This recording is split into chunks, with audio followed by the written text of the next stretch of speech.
Hey, so today I'm talking about this book right here by Emily Rinkema and Stan Williams. The Standards-Based Classroom, Make Learning the Goal. So I met Emily last spring. It's been a year. And this book had just come out. So this is pretty new. And when I met her at a ASCD conference in Chicago, I had a chance to talk with her and her team. Really great people, really great educators, and leaders in standards-based grading. So I actually asked if I could read a copy of the book that had just come out. When I went to lunch, I took her book and kind of read through it and had a great conversation with her about it. It's full of excellent material, and there's quite a few things that I tagged because I'm gonna try and get through them all. And forgive me if I don't give too much insight to each one, but it really is full of great material. So each chapter has at least one thing, and I know there's not that many chapters. There's only 10 chapters, but I want to kind of go through and let you in on some of the great stuff that's in here. Like chapter 1 talks about the KUD, know, understand, and do. It's a really, really popular concept, especially in standards-based grading. And like the practical part, this first chapter, each chapter has the practical part, which is great because she gets right to the point. They get right to the point, and this one in particular, I noted, at its simplest, a KUD is what we want learners to know, understand, and be able to do at the end of the period of learning.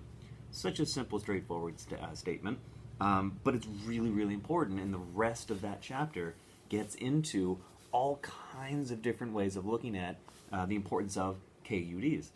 So that's an important chapter, and I love that she goes to that first. Now in chapter 2, creating learning targets. Like learning targets, it's really interesting because she starts the chapter with an awesome story about GPS and how before GPS in the 90s, before we had smartphones and all of that, when she'd have to travel somewhere, it was a lot harder. It took a lot more planning in advance, and even then, they didn't have cell phones. So if you took a wrong turn, or if a landmark changed or something, and the person didn't know it, you have to find a payphone. So anyway, she aligns the idea that learning targets are like GPS. They provide clear, she says right here, they provide clear, specific skill destinations and give students the confidence they need to start the journey. Scales, which she talks about in the next chapter, provide the route.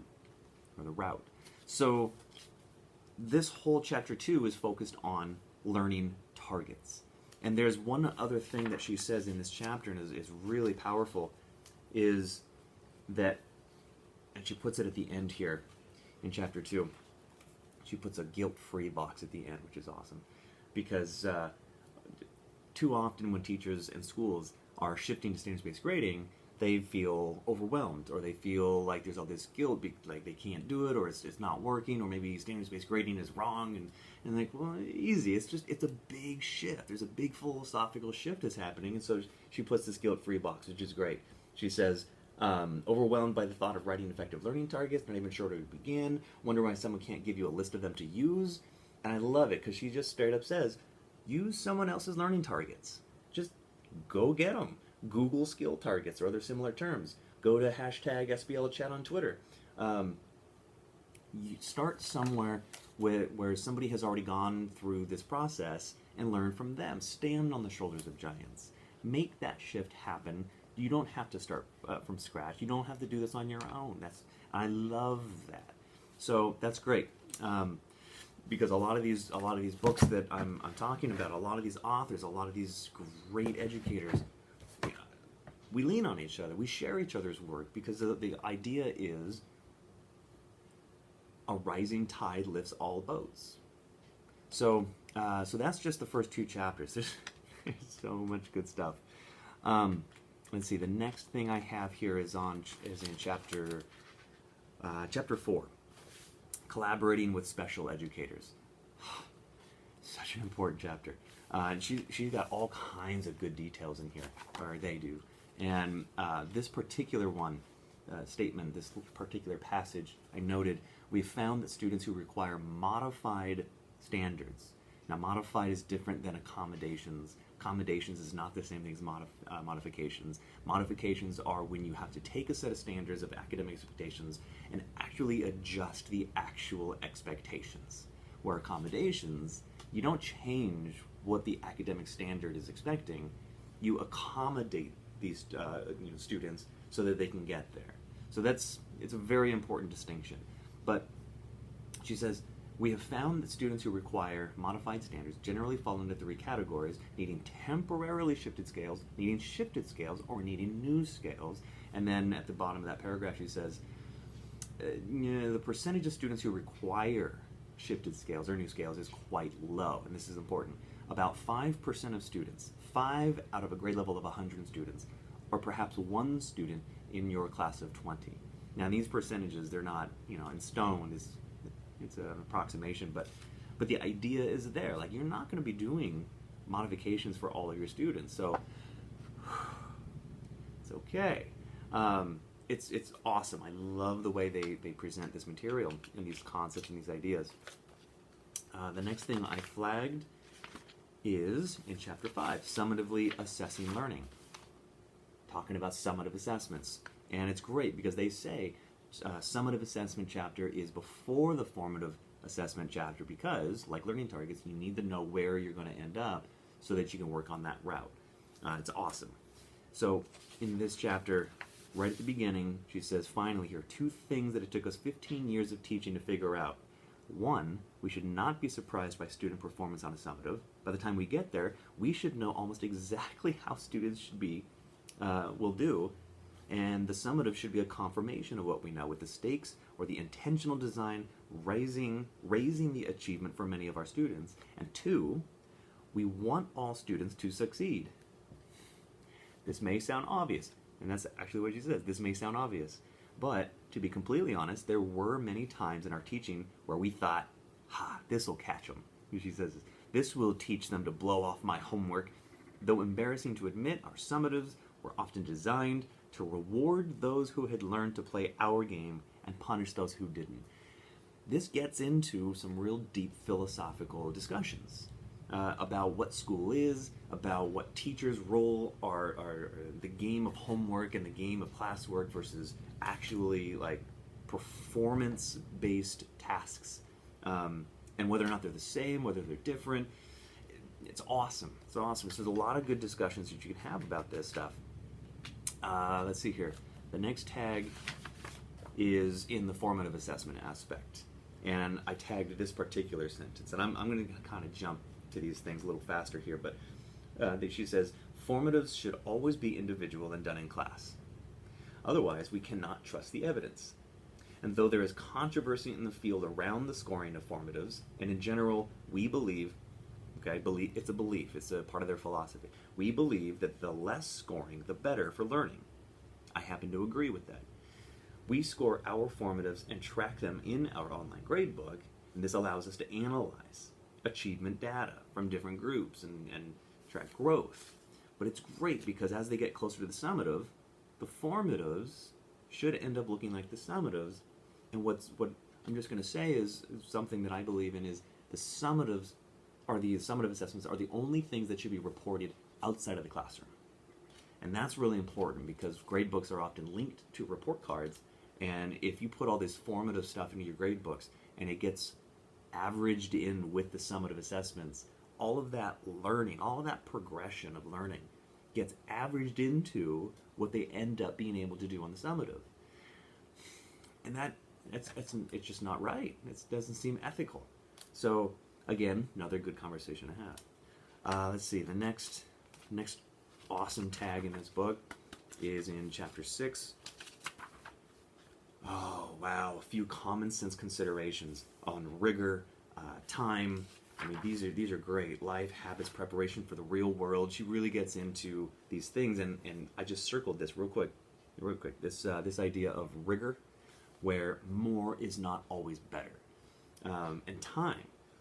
learning isn't time dependent. That's written here. Finishing a task is not the goal of learning.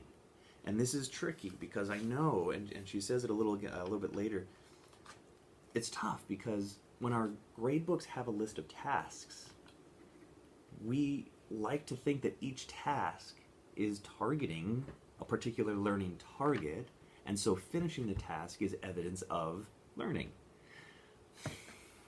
And that's unfortunately, that's not actually what ends up happening. The completion of the tasks becomes the motivation, not the learning. When you start to look at it from the student's perspective, you start to realize that students aren't being trained to track their learning. They're being trained to say, well, I did the task. I did it. It doesn't matter how I did it. I did it. It's done. Here you go. I want that highest grade because I completed 100% of the task. Again, another good conversation. And that's actually here in chapter 9, monitoring and grading learning. They get into this too. A standards-based gradebook focuses on learning, making the target king rather than the task. Whereas traditional gradebooks were organized by assignments, the new gradebook, the standards-based gradebook, is organized by the skills.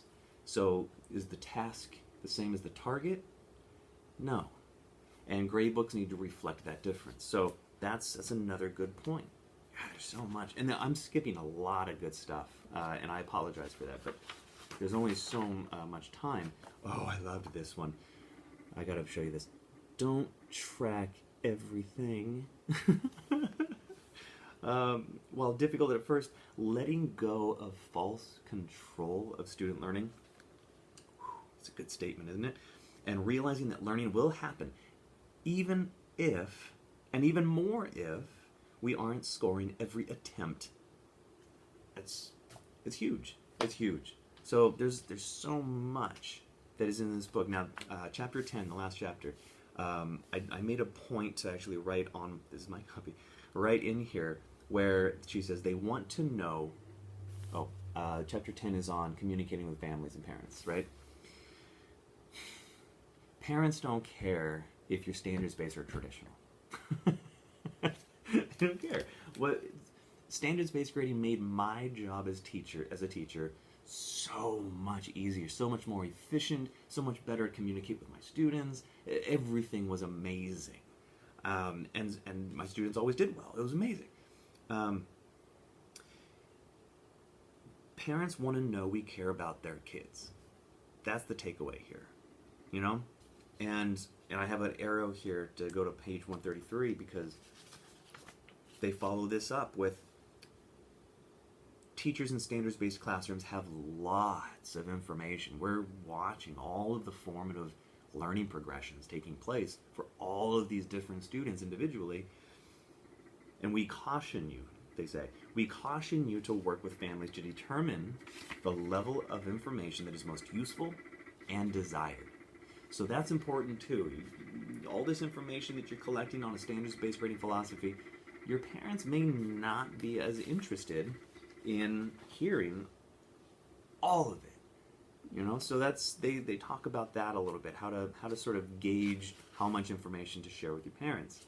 And this is the last little part that I'm really excited because they jump into something really important, dear to my heart, because with my book, Creating a Self-Directed Learning Environment,